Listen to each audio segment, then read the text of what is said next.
Te damos gracias porque tú has prometido hacerlo, Señor. Tú eres un Dios bueno, ves nuestra necesidad. Venimos aquí porque necesitamos de ti, Señor. No venimos acá porque no tenemos otras cosas que hacer. Y de hecho otras cosas no serían tan buenas como venir a tu presencia. Pero queremos tener una intimidad contigo, Señor. Queremos poder oír tu voz. Queremos poder sentir tu presencia, sentir que nos hablas a nuestra necesidad, como bálsamo que ministra nuestras heridas, como un pastor que guía sus ovejas y aumentando nuestra fe, haciéndonos entender tu amor y tu bondad hacia nosotros aún más, Señor. Poder comprender la anchura, la longitud, la altura y la profundidad de tu amor. Y también recibir las advertencias que necesitamos recibir como un Padre amoroso que nos advierte de aquellas cosas que no son buenas para nosotros, para que podamos caminar en rectitud y en santidad. Te lo rogamos en nombre de Cristo Jesús. Amén. Amén. Se pueden sentar, estamos en el libro de Romanos. Continuamos con el capítulo 15. Como hemos visto en esta bella epístola de Pablo a los romanos, los primeros 8 capítulos, Pablo habla del evangelio de salvación por fe. No me avergüenzo del evangelio, pues es el poder de Dios para salvación de todo el que cree, del judío primeramente y después del griego.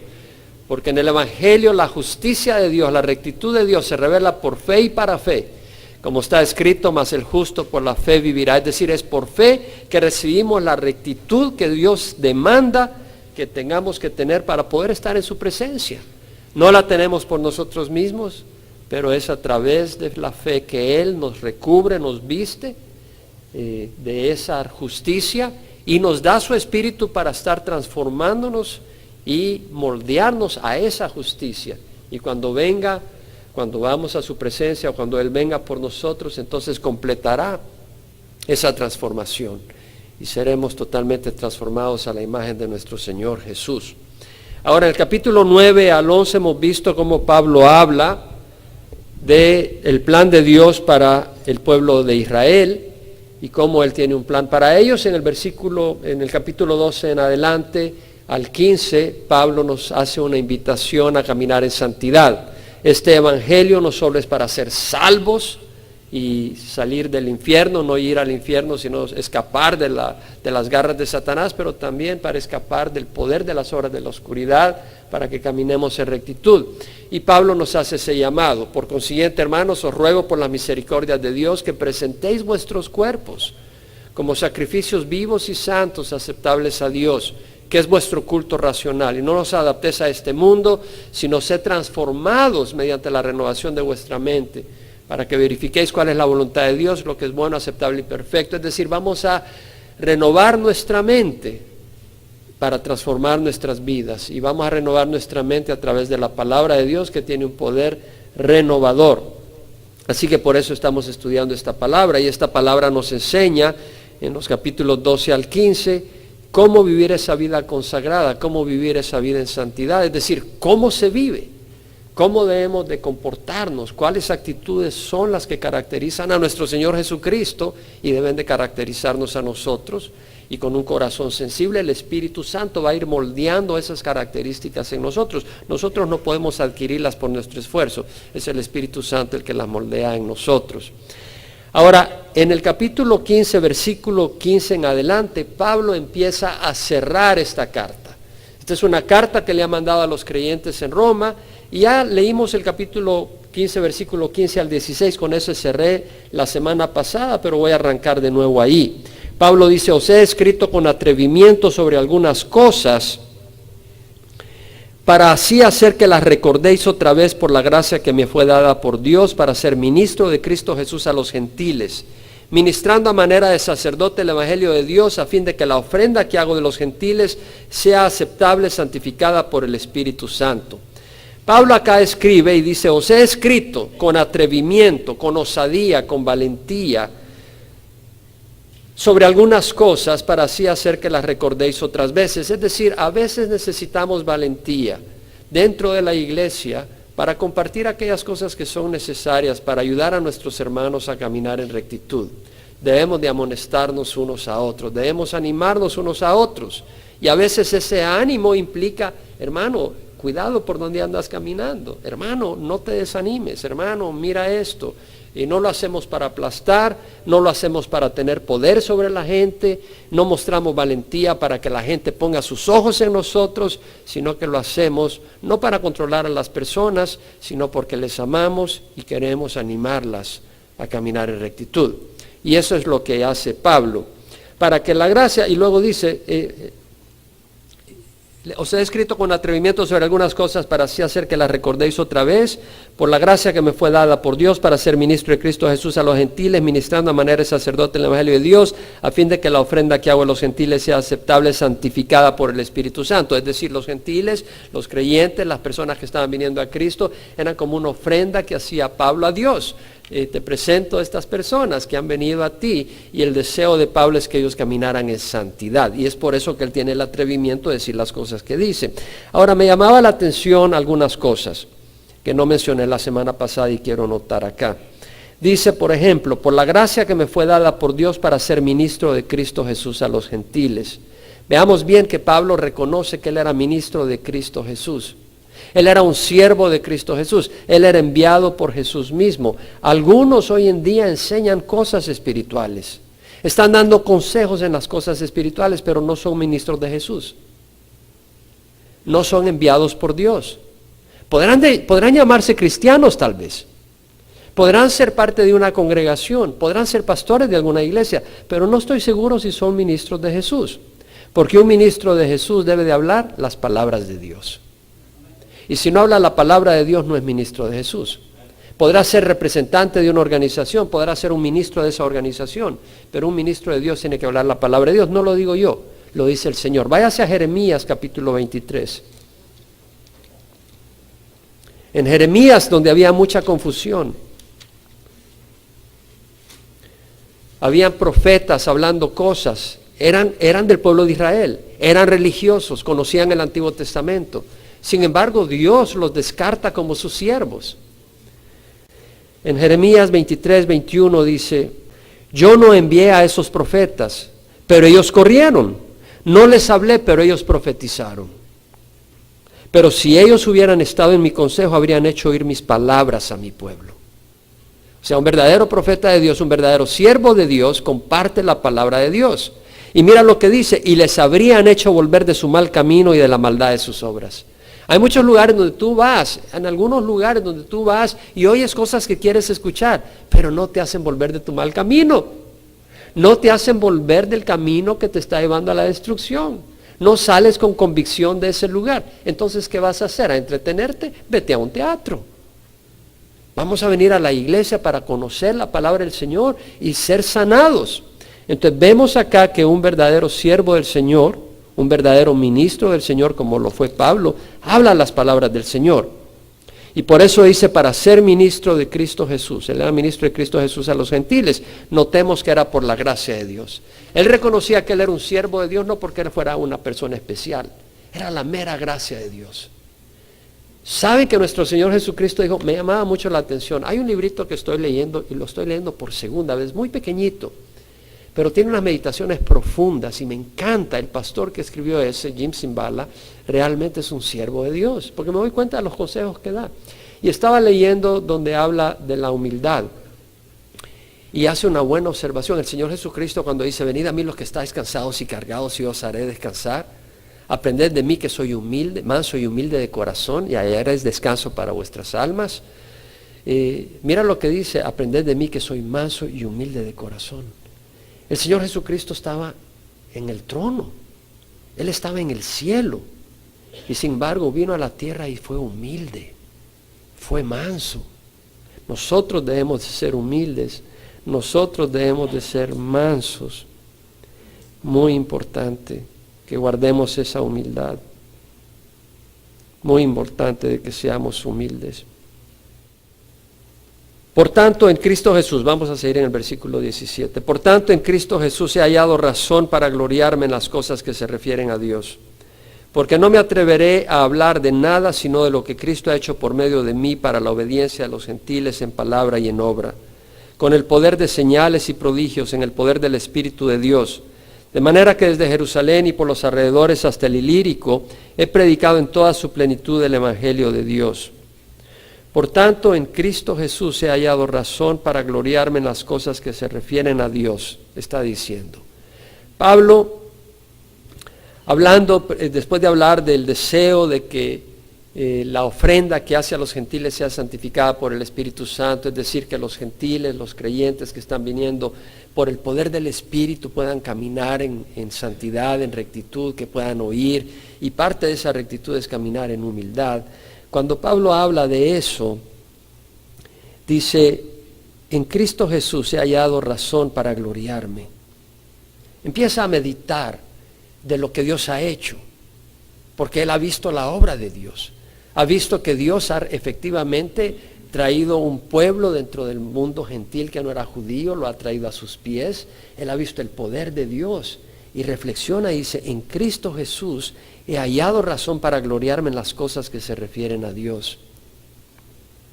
Porque no me atreveré de hablar de nada, sino de lo que Cristo ha hecho por medio de mí. Cuando dice, en Cristo Jesús he hallado razón para gloriarme, entendamos que está refiriéndose a lo que Cristo ha hecho. Es como cuando alguien va a un partido de fútbol y ve a alguien que mete un gol y es un golazo y uno se gloria en esa persona, mira lo que hizo. Dice, porque no me atreveré a hablar de nada sino de lo que Cristo ha hecho por medio de mí. Si él reconoce que Dios lo usó a él, por medio de mí, pero es Cristo que lo ha hecho, para la obediencia a los gentiles en palabra y en obra.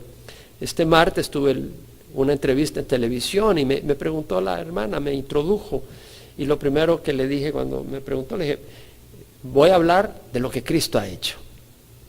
Porque eso es lo que vamos a hacer. Es Cristo el que hace la obra. Si es algo bueno, es Cristo el que lo ha hecho. Y le damos la gloria a Él. Vemos que Pablo no se atrevió a hablar de otra cosa, sino de lo que Cristo había hecho. Se atrevió a hablar de ciertas cosas que les escribió a los creyentes en Roma para animarles a caminar en rectitud. Ya lo leímos al principio, cuando dice, os he escrito con atrevimiento sobre algunas cosas. Ahí sí tuvo atrevimiento, para que ellos entendieran, para que ellos recordaran, para que ellos caminaran en santidad. Y la otra cosa en lo que se atrevía era únicamente de hablar de lo que Cristo había hecho. Fuera de eso no se atrevía. Pablo le dio siempre la gloria a Cristo. Veamos que dice, no me atreveré de hablar de nada sino de lo que Cristo ha hecho por medio de mí para la obediencia de los gentiles en palabra y en obra. Notemos de que no solo consiste en que los gentiles reconozcan a Jesús con los labios, pero que se vuelvan discípulos, que obedezcan al Señor, que caminen en obediencia al Señor. Ahora, para lograr que estos gentiles vinieran al Señor, para que ellos reconocieran al Señor y obedecieran, Dios obró para convencerlos, para trabajar en sus corazones y que ellos se hicieran seguidores de Cristo. Dios obró en palabra y en obra a través de Pablo.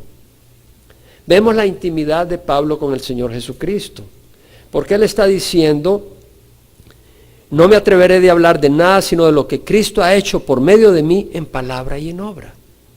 Es decir, Pablo reconoce que cuando él hablaba era el Señor quien estaba ungiendo las palabras que él estaba diciendo. Pablo estaba diciendo, yo lo que estoy diciendo es por la unción del Espíritu Santo. Entonces ya no soy yo, sino es el Señor el que está hablando a través mía. Eso podía reconocer Pablo. Y también dice, y en obra. O sea que Pablo entendía que cuando él se iba de un lugar al otro, cuando él trabajaba para poder mantenerse y no ser una carga en donde estaba, o para viajar de un lugar al otro, Pablo reconocía que esa obra realmente era Cristo obrando a través de él. La misma palabra del Señor nos dice que es Dios quien obra en nosotros, tanto el querer como el hacer para su beneplácito. Pablo lo dijo. Lo dice en Filipenses 2:13. Es Dios quien obra en nosotros. Entonces, Dios es el que obra en nosotros el querer. Pablo dice, bueno, si yo quiero hacer algo es porque Dios me lo ha puesto. Y el hacer para su beneplácito. Entonces, Pablo dice, si yo estoy haciendo algo es porque Dios me está dando el poder para hacerlo. Entonces, ya no soy yo el que lo hace, sino Cristo lo hace. Ya no soy yo quien vive, más Cristo vive en mí, dijo Pablo. Entonces él está reconociendo que la obra y las palabras eran del Señor. De hecho, cuando él se encontraba en situaciones difíciles, dice, todo lo puedo en Cristo que me fortalece. O sea, quien le da el poder para hacer la obra, quien le da el entendimiento de lo que debe de hacer, y quien le da la habilidad y la oportunidad de hacerlo es el Señor. Entonces Pablo reconoce, y nosotros debemos de reconocer eso. Tenemos que tener cuidado cuando estamos sirviendo al Señor, creemos que nosotros somos la gran cosa. Si tienes el deseo de hacerlo, Dios lo ha puesto. Y si lo estás haciendo es porque eres obediente a un deseo que Dios te ha puesto.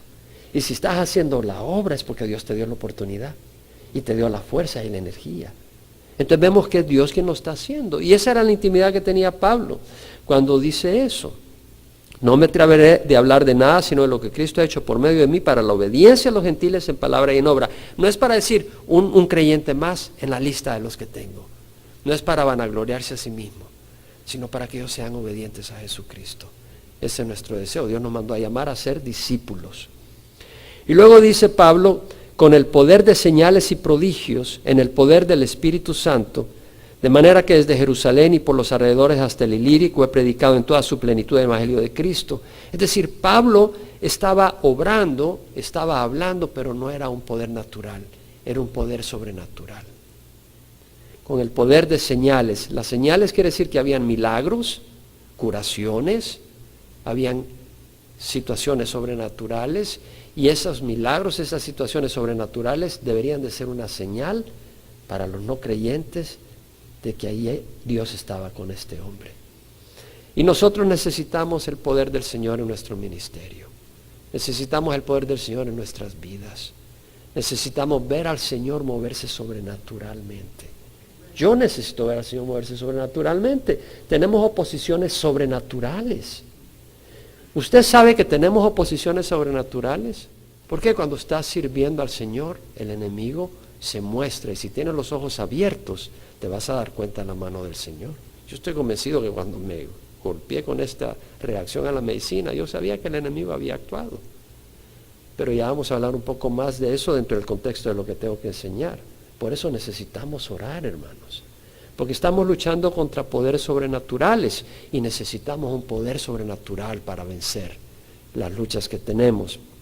El Señor Jesucristo dijo, recibiréis poder cuando el Espíritu Santo descienda sobre vosotros. Y me seréis testigos en Jerusalén, Judea y Samaria hasta los extremos del mundo. Aún para caminar en rectitud necesitamos el Espíritu Santo. Andad por el Espíritu y no cumpliréis el deseo de la carne. Para caminar, ¿tú crees que vas a caminar por rectitud porque tienes la capacidad de hacerlo? Yo sé que no. Yo sé que no. Necesitamos al Espíritu Santo. ¿Quién puede decir amén? Ahora Pablo dice dice que desde Jerusalén y por los alrededores hasta el Ilírico he predicado en toda su plenitud el Evangelio de Cristo. ¿Qué es el Ilírico? El Ilírico era una provincia romana al noroeste de Grecia. Esa región tenía costa hacia el mar Adriático, de manera que desde la costa del Ilírico tú podrías ver la costa de Italia, la costa oriental de Italia. La distancia que hay desde Jerusalén me llamó la atención. Pablo predicó en toda la región de Jerusalén hacia el norte, la zona norte, Cesarea, Antioquía, y luego en la región de Asia, y luego en la región de Macedonia, luego en la región de Grecia, la región de Acaya, llegando hasta los límites del Ilírico. ¿Qué distancia era esa que abarcó Pablo? Bueno, nada menos que 1200 millas. 1200 millas, el equivalente a 2000 kilómetros. En ese tiempo no había carro, no habían aviones. Pablo caminaba la mayoría del tiempo. Tomaba tramos por barco, pero caminaba mucho. Vemos la obediencia de Pablo. Y vemos acá que dice, he predicado en toda su plenitud el Evangelio de Cristo. Es decir, en todas esas regiones. Pablo había predicado en todas las regiones, en lugares estratégicos, en ciudades que eran puntos claves para que pudiera saturar la región con el Evangelio. Y predicaba todo el Evangelio. Vemos el llamado de Pablo, no solo por la distancia, sino por las adversidades y los retos que tenía. Váyase a 2 Corintios 11 y va a tener un poco de entendimiento de lo que sufrió Pablo para llevar el Evangelio. Veamos los retos y los obstáculos y la oposición que tuvo Pablo para poder llevar el Evangelio. 2 Corintios 11, 24. 5 veces he recibido de los judíos 39 azotes. 5 veces. 3 veces he sido golpeado con varas. Una vez fui apedreado. Eso fue en Listra. Cuando llegó a Listra en su viaje misionero. En su primer viaje misionero. 3 veces naufragué. Y he pasado una noche y un día. 3 veces naufragó. Esos barcos no eran muy seguros. Y he pasado una noche y un día en lo profundo. Ahí no habían helicópteros que lo sacaran del agua. Imagínate. Con frecuencia en viajes. Viajaba frecuentemente. En peligros de ríos. A veces tenía que atravesar ríos para llevar el evangelio. Ríos, cuando dicen peligro de ríos, a veces los ríos eran grandes. Y obviamente no había un barco. Tenía que a nado pasar el río. Peligro de salteadores. O sea, iba a lugares desconocidos, donde no había temor a Dios. Y gente que quería robarle dinero. Peligro de mis compatriotas, los judíos decían de que él era un enemigo del pueblo de Israel. Peligro de los gentiles lo veían como un judío que venía a traer sus prácticas y enseñanzas raras.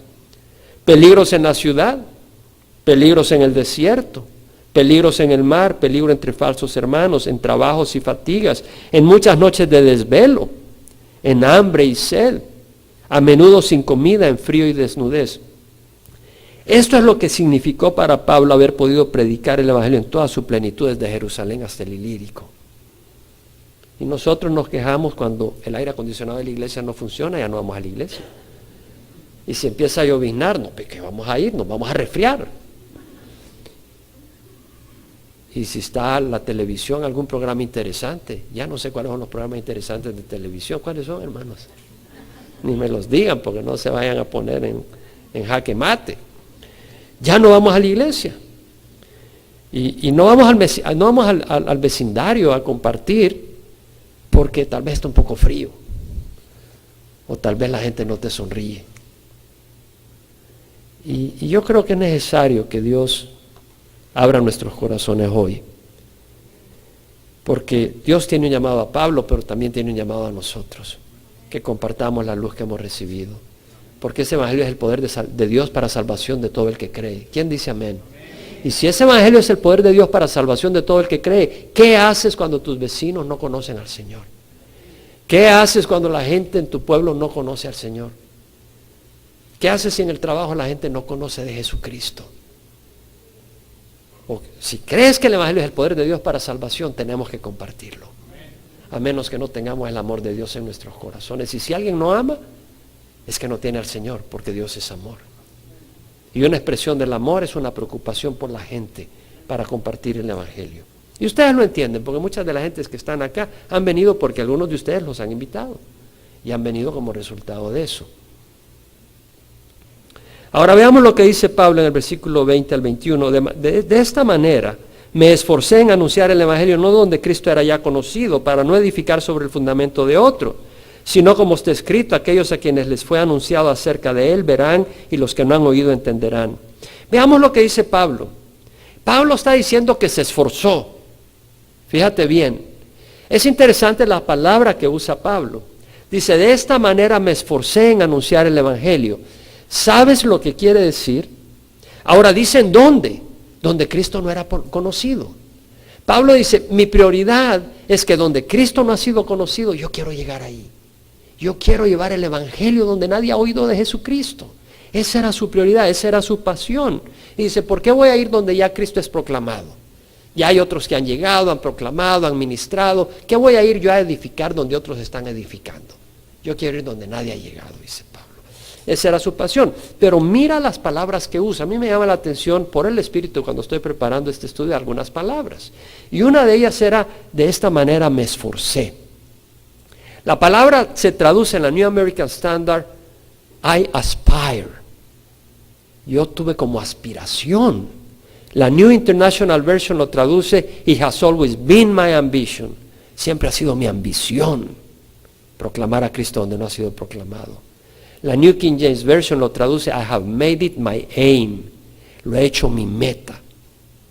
La palabra en el griego quiere decir todo eso. Tener por ambición, proponerse, esforzarse, tener por meta, aspirar. Y lo que vemos acá es que Pablo tenía una meta, una ambición. ¿Cuál era esa ambición? ¿Cuál era esa meta? Anunciar el evangelio donde Cristo no había sido proclamado. ¿Tienes tú una meta como cristiano? Pablo la tenía. ¿Tienes tú una meta como cristiano? Tenemos metas generales. En 1 Corintios 10:31 Pablo dice, ya sea que comáis o que bebáis o cualquier otra cosa que hacéis, hacedlo todo para la gloria de Dios. Esa es una meta general. Todo lo que hagamos debe traer gloria a Dios. Amén. Y lo que Pablo estaba haciendo traía gloria a Dios, pero era bien específico dentro de la meta general de traía gloria a Dios. El Señor Jesucristo nos dio la meta general de hacer discípulos. Ir pues y hacer discípulos de todas las naciones, bautizándolas en el nombre del Padre, del Hijo y del Espíritu Santo y enseñándoles a obedecer todo lo que os he mandado. Y aquí yo estoy con ustedes todos los días hasta el fin del mundo. Ir pues y hacer discípulos de todas las naciones, bautizándolas. Vamos a tener bautizos el próximo sábado. El bautizo es importante. Es un acto de obediencia. La persona que se bautiza está obedeciendo a Dios en ese llamado. Y en el bautizo hay un simbolismo cuando te sumerges en el agua y sales, de que morimos con Cristo al mundo de pecado, así como Cristo murió y luego resucitó, nosotros morimos al mundo de pecado y al salir del agua está representando que vamos a vivir a una vida de rectitud. Y que si nos hemos identificado con Cristo en su muerte, cuando Él venga, Él nos va a resucitar. Entonces eso es lo que significa. Entonces vemos la importancia del bautizo. Y vemos la importancia de hacer discípulos y de hacer discípulos de todas las naciones. Pero hay metas específicas en particular. ¿Qué don te ha dado Dios?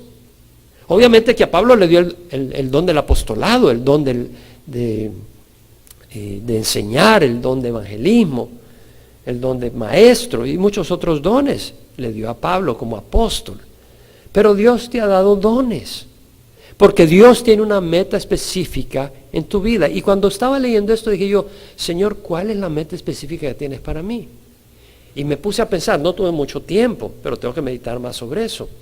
Me puse a pensar, bueno, al paso que vamos, mi meta de enseñar los 66 libros de la Biblia no la voy a cumplir antes que me muera.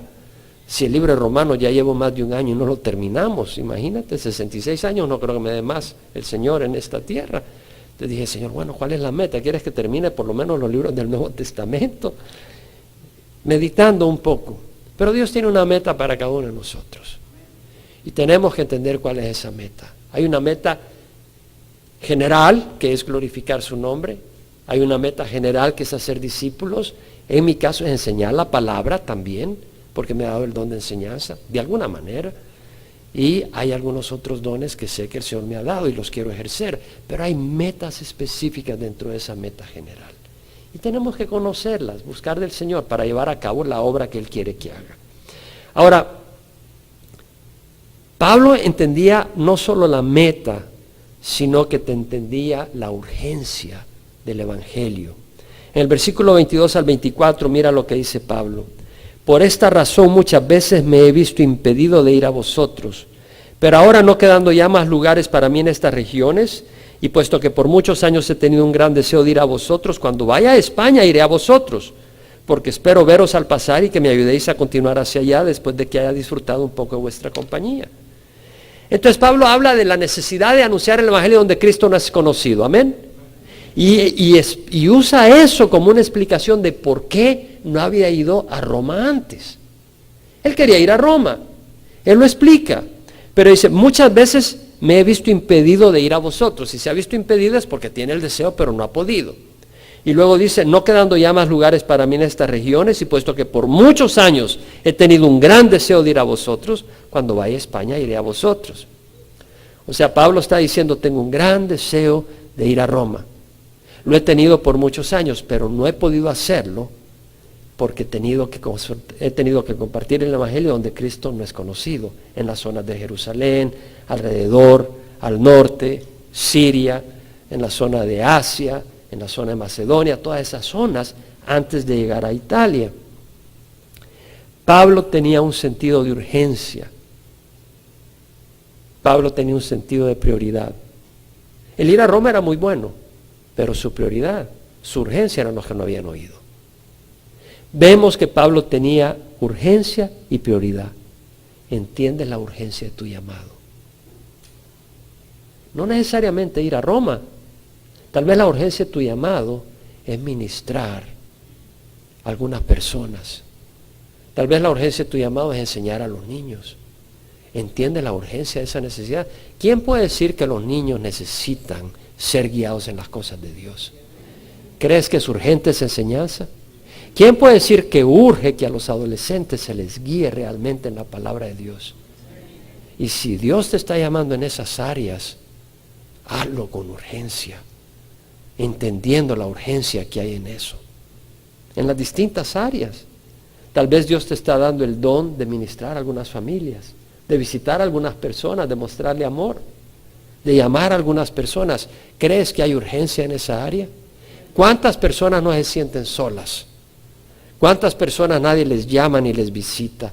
¿No crees que hay una urgencia de que como hermanos les llamemos y les visitemos? Hay una gran urgencia en esa área. Entiende la urgencia de tu llamado. Entiendes la prioridad. Prioridades. Hay cosas que son buenas, pero tal vez no es prioridad. Tal vez tú dices, bueno, vamos a reunirnos con fulano, con mengano, vamos a ir a tomarnos un cafecito. Tal vez es bueno hacer eso, pero tal vez hay una prioridad mayor en las cosas de Dios. Muy importante que entendamos las prioridades del Señor. Y luego Pablo dice, cuando vaya a España iré a vosotros, porque espero veros al pasar y que me ayudéis a continuar hacia allá después de que haya disfrutado un poco de vuestra compañía.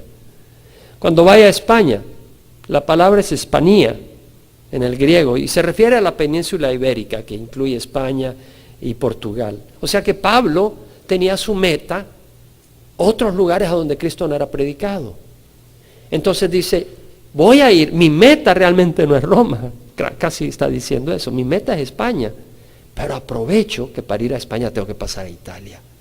Entonces les ministro a ustedes. ¿Qué distancia está Madrid de Jerusalén? 2.200 kilómetros en línea recta. Si un cuervo vuela desde Jerusalén a Madrid en línea recta, son 2.200 kilómetros, 2.200 millas, 3.600 kilómetros.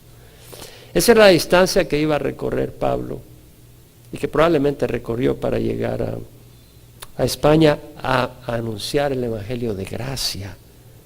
Qué triste que esa tierra ahora está encadenada en el Evangelio de obras y no de gracia. Bueno, eso nos da una lección de que tú puedes empezar en la gracia y terminar en la ley. Puedes empezar en la libertad de Cristo y terminar esclavo del hombre. Mira también lo que dice Pablo.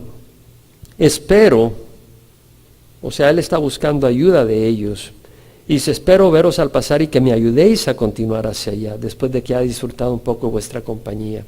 Pablo está diciendo, ayúdame a pasar. En otras palabras, él iba a contar con el apoyo de los hermanos en Roma para que le ayudaran a él a viajar hacia España.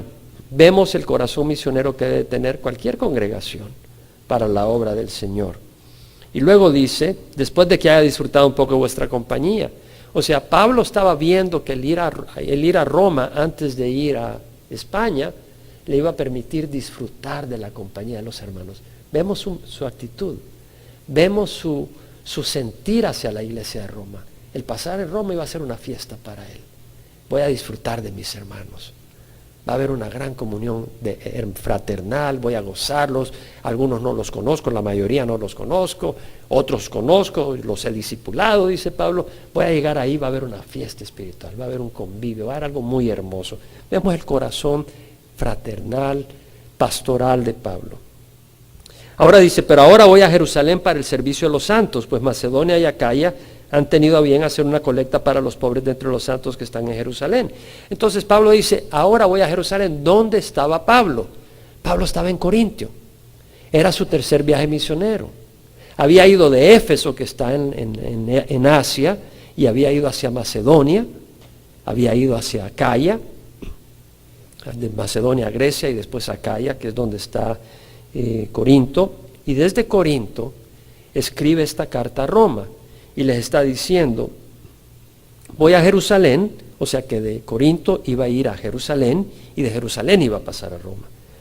Voy a Jerusalén para el servicio de los santos. ¿Qué es el servicio de los santos? Él llevaba una ofrenda de las iglesias de Macedonia y de Corinto, porque los hermanos habían obtenido una ofrenda, entre ellos habían recogido una ofrenda para ministrar a los pobres que están en Jerusalén. Entonces dice, voy a Jerusalén para el servicio de los santos, pues Macedonia y Acaya han tenido a bien hacer una colecta para los pobres de entre los santos que están en Jerusalén. Entonces vemos algunas cosas acá. Una de las cosas es que está bien hacer una colecta, ¿cierto? Va porque los hermanos tuvieron a bien hacer una colecta para los santos de Jerusalén. Hay colectas que están bien cuando están motivadas por las razones correctas, con el propósito correcto y de la manera correcta. Y notemos también que la obligación primero es con los creyentes, porque lleva esa colecta para los pobres dentro de los santos que están en Jerusalén. Nuestra obligación antes de ayudar a los no creyentes es ayudar a los creyentes. Amén. Eso es lo que nos enseña la palabra. Otra cosa que me llama la atención, y lo vuelvo a mencionar porque estamos bombardeados por todos lados, es que dice que Macedonia y Acaya han tenido a bien hacer una colecta para los pobres dentro de los santos. La iglesia de Jerusalén había pobreza. Es muy importante.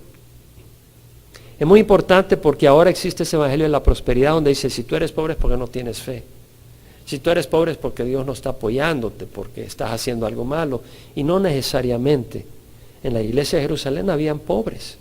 Y de hecho quienes ayudaron fue la iglesia de Macedonia y la iglesia de Corinto.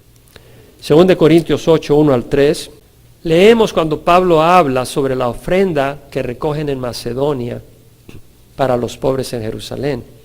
Dice, ahora hermanos, deseamos haceros saber la gracia de Dios que ha sido dada en las iglesias de Macedonia, pues en medio de una gran prueba de aflicción era una iglesia perseguida.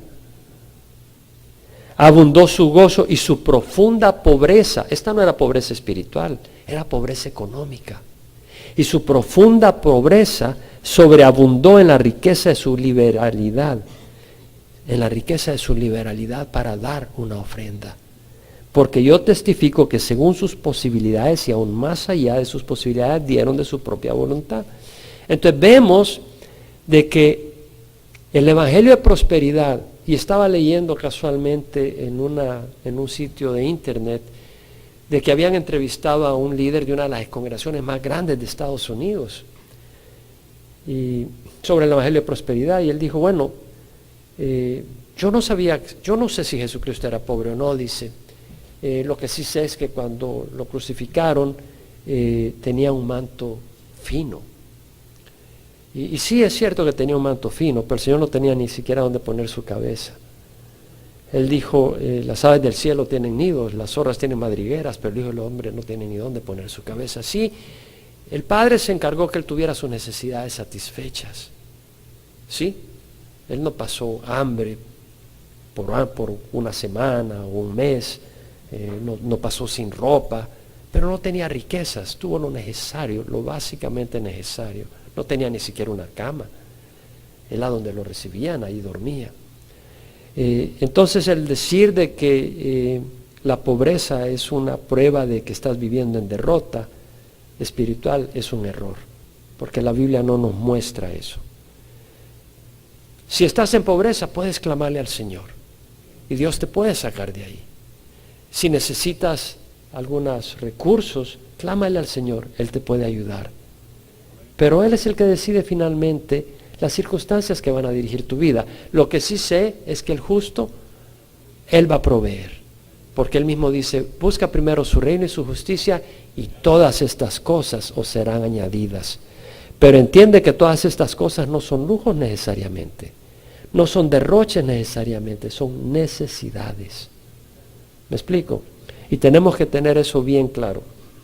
Ahora, en el versículo 27 Pablo dice, sí, tuvieron en bien hacerlo, y a la verdad que están en deuda con ellos, porque si los gentiles han participado de sus bienes espirituales, también están obligados a servir a los santos en los bienes materiales. Pablo encomia a la iglesia de Macedonia y a la de Acaya por servir económicamente, ayudar económicamente a la iglesia de Jerusalén. Bueno, esos eran los fondos que él iba a llevar y iba a ir a Jerusalén, y fue a Jerusalén. Entonces Pablo encomia a la iglesia de Macedonia, y de acá ya dice, si los gentiles han participado de sus bienes espirituales, también están obligados a servir a los santos en los bienes materiales. Vemos que Pablo está diciendo, si tú has recibido bendición espiritual a través de un instrumento, tú tienes obligación con ese instrumento. Eso es lo que está diciendo. Y Pablo lo enseña en 1 Timoteo, donde dice, los ancianos que gobiernen bien sean considerados dignos de doble honor, principalmente los que trabajan en la predicación y la enseñanza. O sea, Pablo está reconociendo que los siervos que están dedicados al Evangelio deben de vivir con el apoyo económico de los siervos que reciben esa enseñanza. La Escritura dice, no pondrás bozal al buey cuando tría y el obrero es digno de su salario. Pablo en algunas ocasiones no usó la libertad de recibir ese apoyo y generalmente no lo usaba en los lugares a donde llegaba al principio para no ser carga de esos lugares, y recibía apoyo de otros lugares donde él había estado ministrando para hacer carga a otros lugares y no necesariamente al lugar a donde acababa de llegar, o muchas veces trabajaba con sus manos para no hacerle carga a nadie. Entonces vemos el principio acá de tener una deuda con aquellas personas que están instruyéndonos espiritualmente. En cuanto al viaje de Pablo, el plan de Pablo era ir, como digo, de Corinto a Jerusalén y luego de Jerusalén ir a Roma, y así lo llevó a cabo. Pero la manera en que lo hizo no fue exactamente como lo tenía en mente Pablo. Cuando llegó a Jerusalén, Pablo casi lo matan, y para protegerlo el comandante romano lo tuvo que apartar, ponerlo en prisión para protegerlo de los que lo querían matar. Lo terminan mandando a Cesarea. En Cesarea el gobernante es un corrupto que quiere que Pablo le dé dinero. Pablo no le da dinero, y entonces lo tienen preso sin ningún cargo realmente, y Pablo finalmente dice, apelo al César, y porque apela al César lo mandan a Roma, y naufraga ahí cerca de la costa de Malta, pero llega a Roma, Dios le salva, y a través de ese proceso él llega a Roma. Entonces vemos que el plan de Pablo de ir a Roma era del Señor, solo que el Señor le cambió un poco las cosas de cómo iba a llegar a Roma. Él no llegó a Roma de la manera que lo pensaba, pero llega a Roma. Y vemos entonces acá donde dice, en versículo 28-29, así que cuando haya cumplido esto y les haya entregado esta ofrenda, cuando vaya a Jerusalén y les haya entregado esta ofrenda, iré a España, llegando de paso a veros. O sea, llegaría a Roma de paso a España. Y sé que cuando vaya a vosotros iré en la plenitud de la bendición de Cristo. Aquí es otra cosa interesante. Pablo habla con autoridad y dice, sé que cuando vaya a vosotros iré en la plenitud de la bendición de Cristo. Pablo tenía convicción de que era la voluntad de Dios. Sé que cuando vaya a vosotros voy a ir con la bendición del Señor. ¿Podemos decir eso es lo que vamos a hacer? A veces no sabemos, ¿verdad? Pero Pablo tenía esa comunicación con el Señor y la debemos de tener. Busquemos la voluntad de Dios en lo que hacemos y vamos a caminar con un paso firme y la bendición de Dios. Pero si no sabemos si es la voluntad de Dios, no podemos tener esa convicción de que Dios nos va a bendecir. Pero si sabemos que es la voluntad de Dios, tenemos el apoyo de Dios. Si sabemos, si queremos hacer algo y sabemos que es la voluntad de Dios, podemos decir, es la mano de Dios, esto no puede fallar. Tenemos esa convicción. Pero si no sabemos, por eso hemos de buscar la voluntad de Dios en lo que hacemos. Si vamos a buscar un trabajo, si vamos a comprar una casa, si vamos a ir a una nueva iglesia, debemos de buscar la voluntad de Dios. Me voy a casar con esta persona, voy a hacer este negocio. Busquemos la voluntad de Dios. Y si yo busco la voluntad de Dios, Dios me va a bendecir. Y esa es la convicción de Pablo. Y vamos a terminar con los versículos 30 al 33, donde no voy a correr rápido porque tiene mucha enseñanza. Pablo dice, os ruego, hermanos, por nuestro Señor Jesucristo y por el amor del Espíritu, que os esforcéis juntamente conmigo en vuestras oraciones a Dios por mí, para que seáis librados de los que son desobedientes en Judea, y que mi servicio a Jerusalén sea aceptable a los santos, y para que con gozo llegue a vosotros por la voluntad de Dios y encuentre confortante reposo con vosotros. El Dios de paz sea con todos vosotros. Amén. Pablo acá dice, os ruego hermanos por nuestro Señor Jesucristo y por el amor del Espíritu que os esforcéis juntamente conmigo en vuestras oraciones a Dios por mí. Pablo está diciendo, os ruego. Vemos la humildad de Pablo. Él está diciendo, les ruego, les pido. La New King James Version dice, I beg you. La New American Standard, I urge you. O sea, les urjo, les pido con ruegos. Pablo necesita el apoyo de los hermanos. Y dice, y la razón es no porque yo quiero triunfar, sino que dice, os ruego por nuestro Señor Jesucristo, es decir, la obra que quiero hacer, que es de bendecir a los santos en Jerusalén, es la obra del Señor. Entonces os ruego que por el Señor Jesucristo y por el amor del Espíritu, el Espíritu Santo quiere bendecir a la gente en Jerusalén. El Señor me quiere usar, dice Pablo, en Jerusalén para bendecir a los santos. El Espíritu, porque ama a los santos de Jerusalén, quiere bendecir a los santos de Jerusalén usándome a mí. Entonces os ruego que por el amor del Espíritu Santo y por el Señor Jesucristo hagan ruegos por mí, dice. Pero además dice que os esforcéis juntamente conmigo en vuestras oraciones a Dios por mí. La palabra esforzar me llama mucho la atención. La palabra esforzar en el griego, acá, es sonagonazomai, y tiene ahí esa palabra, una sección que dice agonizo, es la palabra agonizar, de ahí viene la palabra agonizar. Y lo que está diciendo Pablo, está diciendo que agonicen a la par mía en vuestras oraciones. Y la palabra agonizomai se refiere a luchar, esforzarse en una lucha, unirse a otro en una contienda, en una pelea, pelear a la par de otro, ayudándole a otra persona. Y Pablo lo que está diciendo es que la oración es una batalla. El entrar en oración es entrar en pelea contra las fuerzas espirituales. Entonces Pablo está diciendo, ruego que se unan conmigo en esta pelea contra las fuerzas de Satanás a través de la oración. La oración es una pelea espiritual. Y Pablo dice, pues, os ruego hermanos por nuestro Señor Jesucristo y por el amor del Espíritu que os esforcéis, o sea que luchen conmigo en vuestras oraciones a Dios por mí. Pablo está orando por él, porque él estaba haciendo la obra del Señor, entonces él siente la necesidad. Cuando yo voy a viajes misioneros le pido que oren por mí, porque sé la necesidad del apoyo del Señor, de la protección del Señor, y no estamos haciendo nuestro propio negocio, sino los negocios del Señor. Y ahora luego, mira las razones específicas por las que Pablo pide oración. Da las razones específicas, Pablo da razones específicas. A veces yo escucho las oraciones, podemos ser muy generales. Señor, salva a todo el mundo.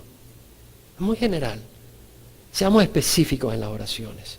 Y Pablo tenía aspectos específicos. Uno, que sea librado de los que son desobedientes en Judea. En otras palabras, Pablo sabía que en Judea, en Jerusalén, habían judíos que no eran creyentes en Jesús. Y esos judíos podían ser usados por Satanás para matar a Pablo o para paralizar a Pablo para que Pablo no pudiera hacer la obra de Dios. Entonces, ¿por qué van a orar por esa situación? Porque a través de la oración Dios puede parar a esas fuerzas de la oscuridad. ¿Nos damos cuenta de la importancia de la oración? Es decir, Pablo reconoce que al ir a Jerusalén hay gente que está en manos de Satanás y que esa gente lo va a querer parar. Y Pablo dice, oren conmigo para que ellos no me logren parar. ¿Nos damos cuenta? ¿Nos damos cuenta? Yo creo que el enemigo trata de pararnos. Y yo pienso también en mi situación médica. Yo pienso que el enemigo me quería parar realmente. Alguien me dijo, no, lo que el Señor quiere es que la pares un poco y la calmes. Yo no creo que el Señor me quería parar. Yo creo que el enemigo me quería parar. Realmente. Yo así lo sentí porque tuve una experiencia el día antes a que fui al tratamiento. Tuve una experiencia bien interesante donde sentí como que el enemigo estaba ahí queriendo atacar. Y sí dio su ataque el día siguiente. Entonces, sus oraciones me han librado a mí del plan de Satanás para que pueda estar compartiendo la palabra del Señor. Y luego Pablo dice, y que mi servicio a Jerusalén sea aceptable a los santos. Mira lo que está diciendo, pon atención porque estos versículos son bien claves. Mira lo que dice, mi servicio a Jerusalén sea aceptable a los santos. Pablo iba a ir a Jerusalén. En Jerusalén había gente que lo acusaba a él de violar la ley de Moisés y de sublevar a la gente contra Jerusalén y contra el templo.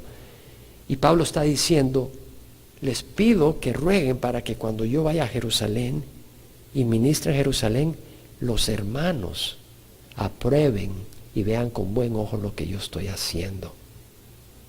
¿Entendemos esto? ¿Y sabes por qué esto es importante? Porque muchas veces el ministerio de una persona no es buen visto por otros creyentes y por otras iglesias. Y no es buen visto por otros creyentes y por otras iglesias porque Satanás está poniendo envidia y división y arrogancia y competición.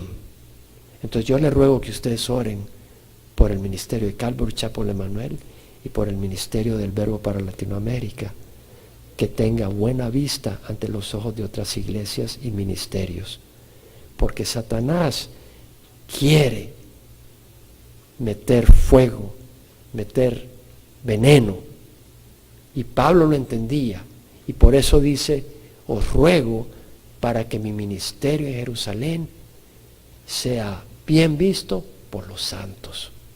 ¿Entendemos la importancia? Yo creo que es muy importante esto, hermanos.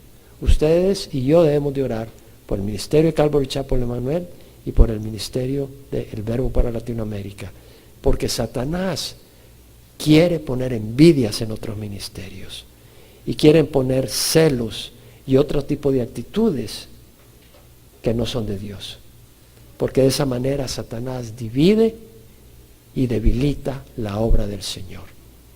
Otra cosa, dice Pablo, y para que llegue con gozo a vosotros por la voluntad de Dios y encuentre confortante reposo con vosotros.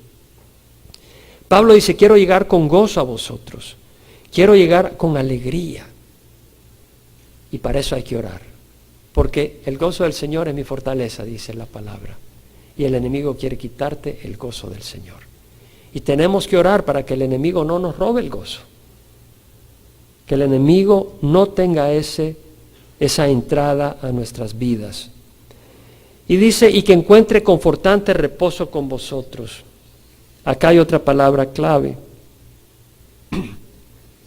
Que encuentre confortante reposo con vosotros se puede interpretar de dos maneras. Que encuentre confortante reposo al estar entre vosotros. En otras palabras, que al llegar con ustedes, ustedes traigan reposo a mi corazón. O que encuentre confortante reposo junto con ustedes. Es decir, que al estar con ustedes, ustedes y yo seamos reconfortados. ¿Entendemos las dos posibilidades? Y de hecho, unas traducciones lo traducen de una manera y otros lo traducen de otra manera.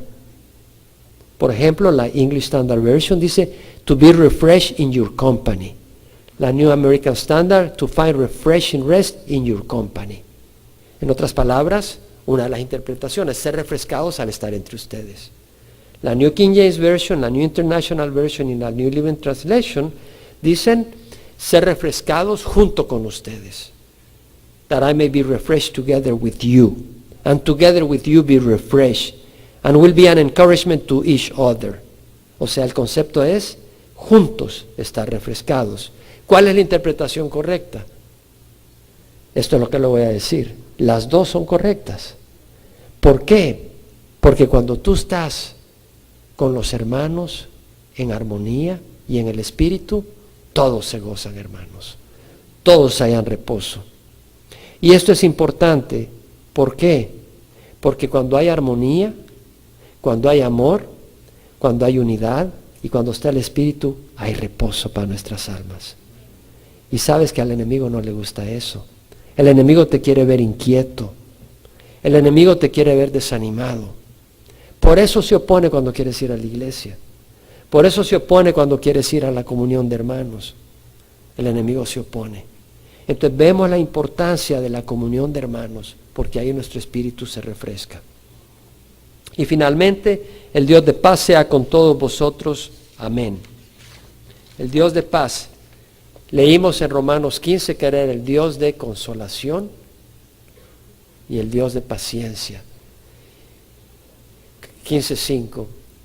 Y en 15:13 leímos que era el Dios de esperanza. Y también Él es el Dios de paz.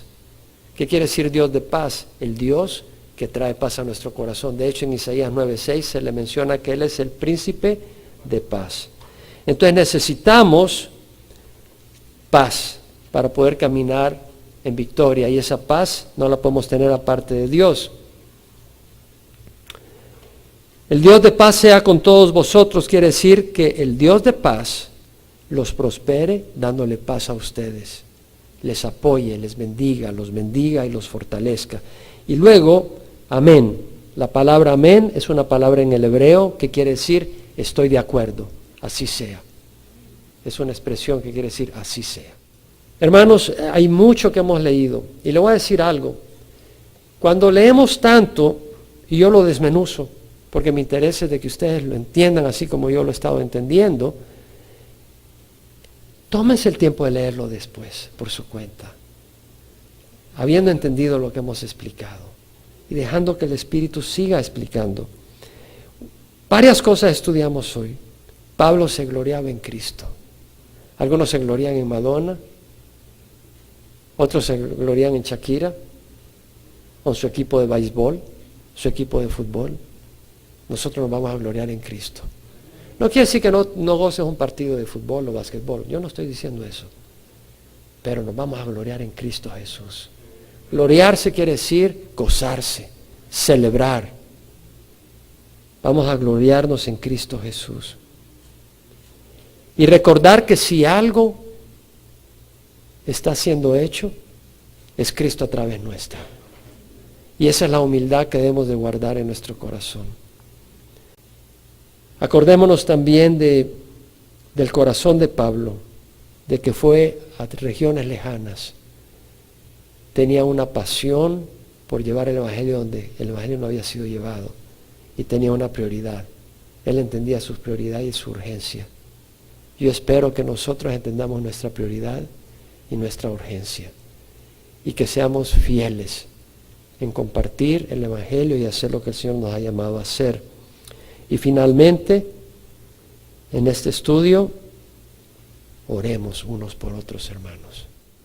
Hermanos, Dios se mueve a través de las oraciones. Oremos unos por otros. Dios es efectivo. Vamos a cerrar. Padre, yo te doy gracias, Señor, por tu palabra y por tu enseñanza. Y necesito, Señor, tu Santo Espíritu.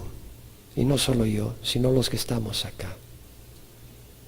Y por eso, Señor, voy a invitar una vez más que tú derrames tu Santo Espíritu, pero no sin antes hacer una invitación a si alguien no ha recibido a Cristo Jesús, que lo reciba hoy.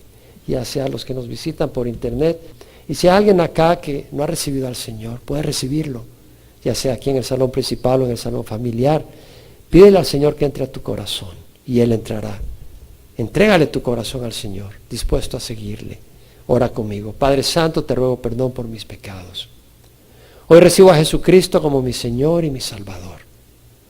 Gracias que tu sangre me lava de todo pecado, de toda maldad. Y ahora estoy limpio por tu sangre, Señor.